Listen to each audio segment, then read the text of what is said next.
광고 말씀 한 가지 드리겠습니다.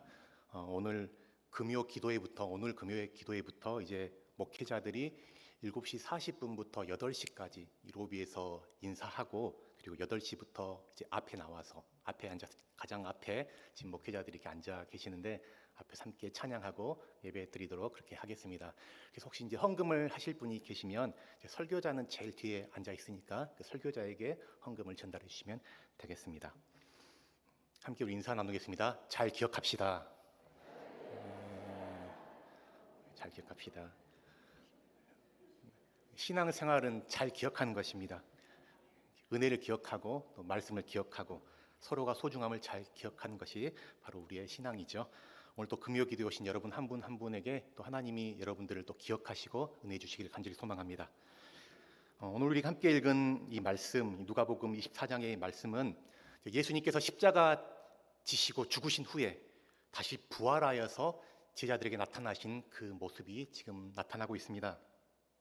오늘 이 누가복음 24장 이 본문은 요한복음 20장과 병행 본문을 이루고 있습니다. 그래서 이 같은 동일한 사건의 내용을 담고 있는데요. 요한복음 20장 19절에서는 그 상황을 이렇게 묘사하고 있습니다.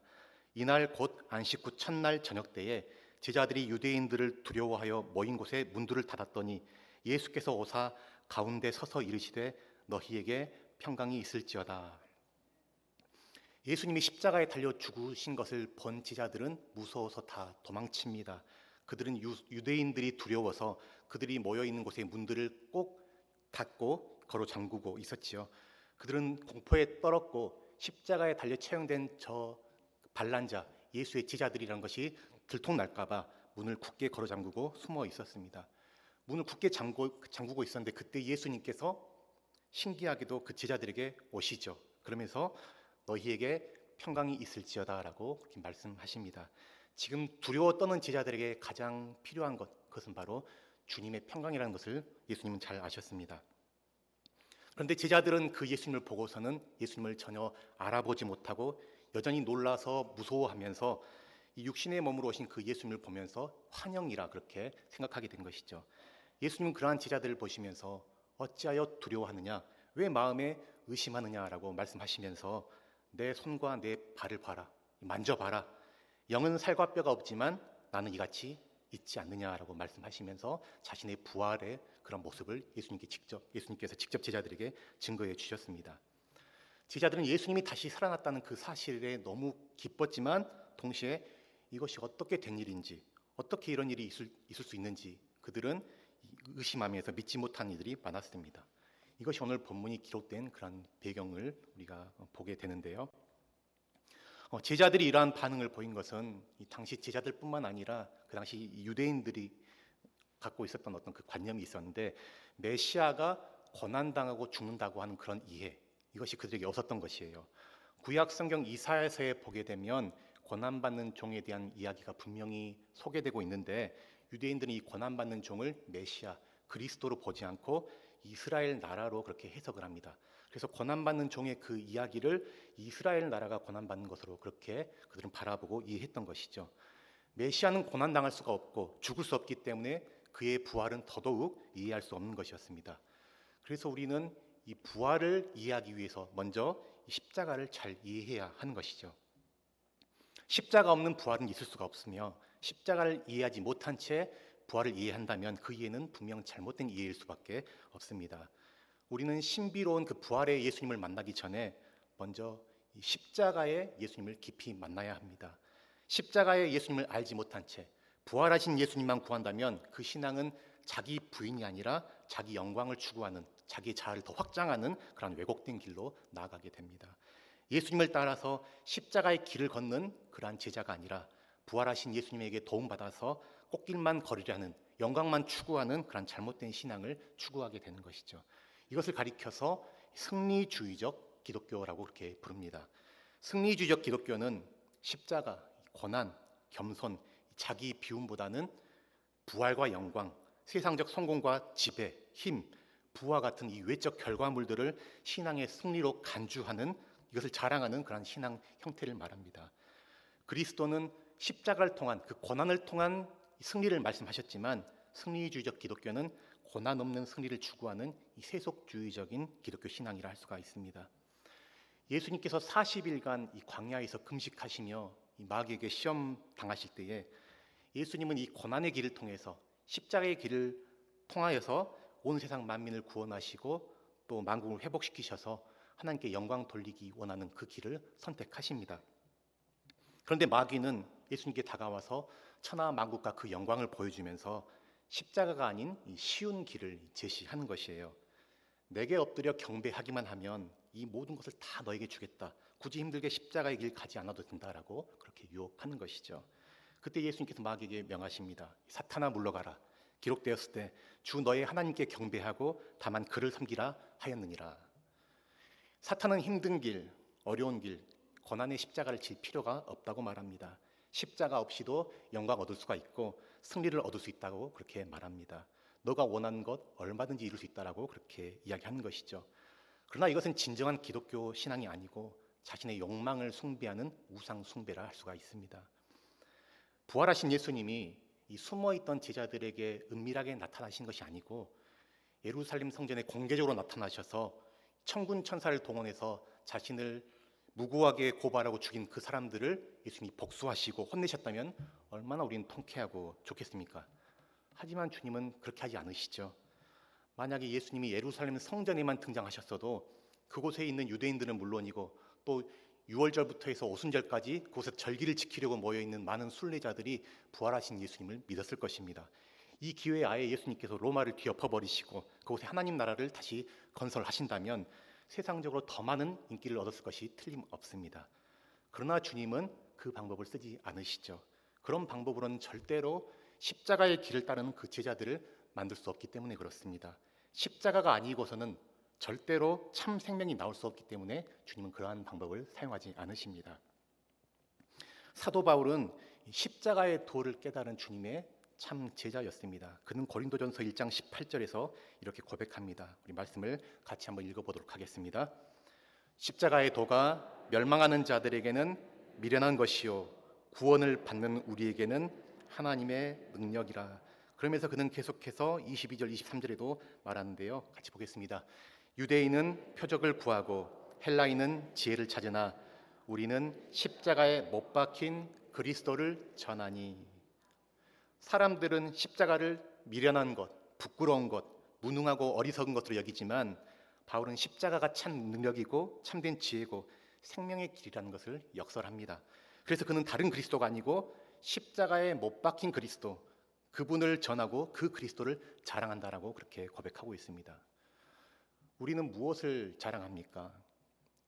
예수 믿고 이런 축복받았다. 예수 믿고 이런 좋은 일이 생겼다. 자식이 잘 됐다. 시험에 합격했다. 사업이 번창하게 됐다. 병이 나았다. 이런 것들을 우리는 자랑하고 이것을 내세우고 싶어 하지 않습니까? 물론 이런 것도 하나님이 베푸신 분명한 은총임에 틀림없지만 안타깝기는 자꾸 우리의 마음이 이러한 눈에 드러나는 외형적인 그러한 것들에 자꾸 관심 가지면서 우리 신앙의 참된 본질인 이 십자가를 외면하고 놓쳐버린다는 것입니다. 사탄은 우리에게 자꾸 이 화려한 그리스도, 힘 있는 그리스도, 승리의 메시아를 바라보게 하지만 그 이전에 우리는 분명 십자가에 못 박히신 그리스도, 그분을 우리가 바라봐야 되는 것이죠. 십자가의 그리스도를 바라보고 우리가 그 길을 따라갈 때에 참된 영광은 그 영광은 우리가 구하는 것이 아니라 주님께서 우리에게 주시는 것, 우리에겐 주어지는 것입니다. 이 세상을 보면 세상은 참 비정하고 또 냉정합니다. 내가 가진 힘만으로는 또 내가 가진 돈으로 내 지식으로 내 인맥만으로는 도저히 잘 살기 어려운 이라는 세상입니다. 항상 나보다 더 힘 있는 사람이 있고 더 돈 많은 사람, 능력 있고 더 똑똑하고 유능한 사람, 더 좋은 인맥을 가진 사람들이 항상 기득권을 차지하고 이익을 취합니다. 그런데 그러한 가운데서도 우리가 이 세상의 가치를 따라가지 않고 또 세상 방식에 굴하지 않고 하나님 나라 백성으로서 묵묵히 이 십자가의 길을 갈 수 있는 그 비결은 바로 십자가에 달리신 그리스도, 그 부활의 주님께서 이 온 세상을 다스리시는 분, 그분이 우리와 함께 하시는 분이라는 사실을 믿는 믿음 때문입니다. 그래서 주님이 세상을 다스리신다는 그 사실을 믿는 사람만이 세상을 두려워하지 않고 타협하지 않게 됩니다. 오늘 부활하신 주님께서 제자들을 찾아오시죠. 그런데 그 제자들은 주님을 보았음에도 믿지 못합니다. 마태복음에 보게 되면 예수님께서 자신이 고난당하시고 또 십자가에 못 박혀 죽으시고 3일 만에 부활하실 것이라는 그 사실에 대해서 3차례에 걸쳐서 제자들에게 계속적으로 말씀을 하셨습니다. 그런데 제자들은 그 말씀을 전혀 기억하지 못합니다. 예수님을 보고서 부활하신 예수님이 나타나셨을 때 맞다, 주님이 그때 그렇게 말씀하셨었지, 주님 말씀이 정말 틀림없네라고 그들은 깨우치고 생각나야 되는데 전혀 그렇지 못합니다. 대부분의 사람이 그런 것 같습니다. 말씀을 많이 듣고 또 읽고 또 많은 설교들을 듣지만 막상 삶의 현실 가운데에서 그 말씀을 잘 떠올리지 못합니다. 삶 속에서 나의 삶의 현장 가운데서 말씀을 적용하고 또 실천해서 그 말씀의 능력을 우리가 사실적으로 경험하게 되고, 그래서 믿음이 실제가 돼야 되는데 자주 보면 이 현실 따로 말씀 따로일 때가 참 많은 것이죠. 그래서 때로 신앙생활을 오래 하지만 신앙생활이 공허할 때가 있습니다. 그래서 신앙은 어떤 면에서 기억한 것이라 할 수가 있습니다. 우리가 매일 새벽마다 말씀을 묵상하고 또 개인적으로 열심히 말씀을 읽으시는 분들도 계시고 필사하시기도 하시고 또 예배 때마다 말씀에 귀를 기울이는 것, 이것은 말씀을 듣는 데서 아는 데서 그치는 것이 아니라 이 말씀을 기억하기 위함인 것입니다. 로마서 10장 17절에서는 이렇게 말씀하고 있습니다. 함께 읽어보겠습니다. 그러므로 믿음은 들음에서 나며 들음은 그리스도의 말씀으로 말미암았느니라. 아멘. 믿음이란 것은 어떻게 나는가? 그리스도의 말씀을 들음으로써 말씀을 듣는 것이죠. 말씀을 귀로 듣는 것이 아니라 마음으로 듣고 또 생각으로 듣고 우리의 영혼으로 들어서 이 세상의 진짜 통치자가 누구인가, 진짜 생명의 길이 어디 있는가를 계속해서 우리가 기억하고 상기시키는 것입니다. 예수님은 그런 의미에서 오늘 본문 44절 45절에서 이렇게 말씀하시는데요. 말씀을 같이 읽어보겠습니다.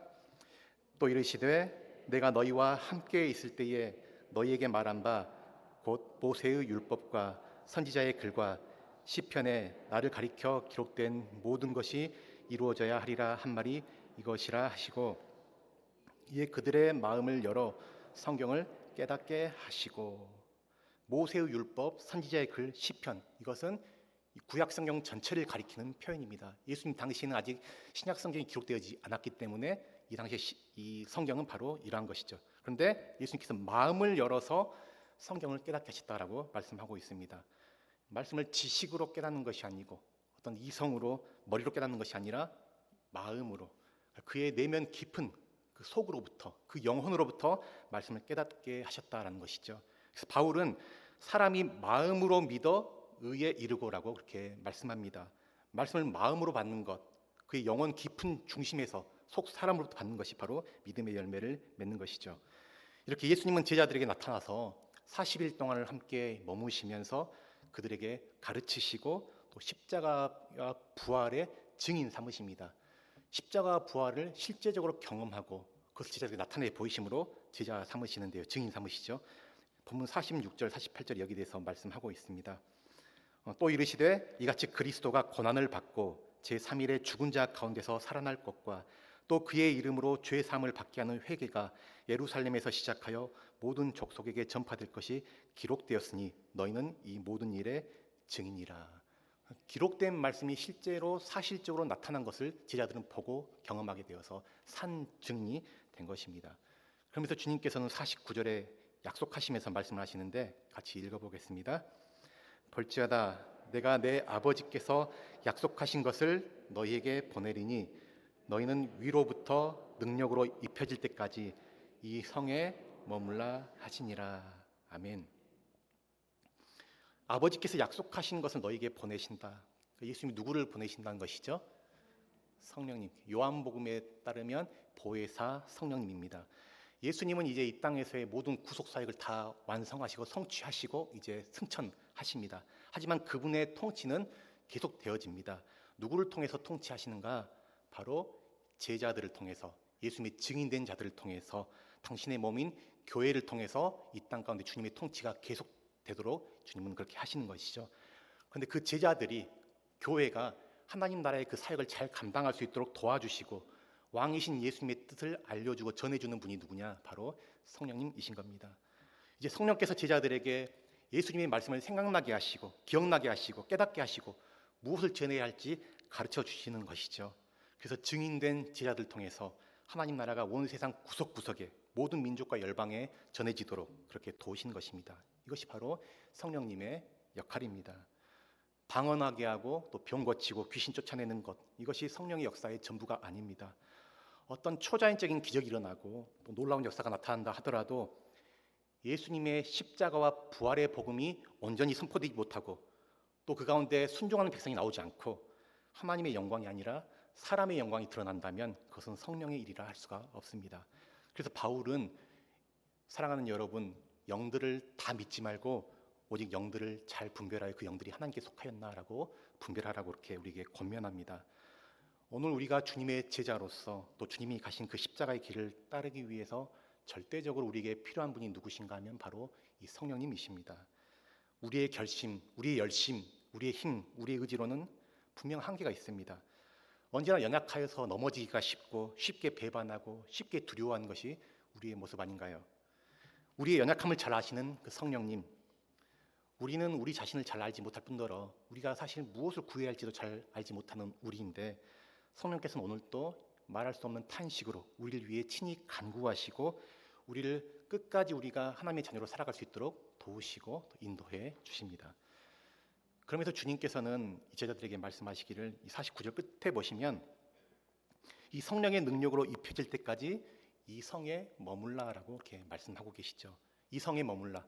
이 성은 어떤 성일까요? 바로 예루살렘입니다. 예루살렘. 예루살렘은 어떤 곳인가 하면 예수님이 십자가 지신 처참한 실패의 자리입니다. 그리고 또한 모든 실패와 무지와 배반과 반역이 죽음의 권세가 꺾어지고 다시 부활하신 그 승리의 자리이기도 합니다. 이 십자가와 이 부활의 신앙, 이 복음이 바로 우리가 머물러 있어야 할 그런 자리이고 우리가 붙들어야 할 자리입니다. 이 신앙 위에 성령의 능력을 힘입어서 순종해 나갈 때에 우리는 주님의 증인되는 사명을 온전히 감당할 수가 있는 것이죠. 사랑하는 성도 여러분, 오늘 우리의 신앙의 자리가 어디에 있는가 다시금 돌아보길 원합니다. 우리가 있어야 할 자리, 우리가 머물러 있어야 할 자리는 바로 십자가와 부활 신앙입니다. 십자가 없는 부활은 없습니다. 고난 없는 영광은 없습니다. 이 혼탁한 시대에 우리가 참된 그리스도인으로 살아가기가 참 쉽지 않은 현실이지만 어떤 세상에 유혹이 있고 어떤 현실의 어려움이 닥쳐와도 저 여러분 모두는 이 십자가 부활의 복음을 굳게 붙들고 그 신앙 안에 온전히 머물며 성령의 도우심으로 또 그렇게 힘입어서 살아가기를 간절히 소망합니다. 그래서 참된 주님의 증인으로 신실한 주님의 그 제자로 살아감으로써 우리를 통해서 하나님의 나라가 우리의 가정과 또 일터와 교회와 모든 우리 삶 가운데 충만히 임하는 은혜가 있기를 주님의 이름으로 간절히 축원합니다.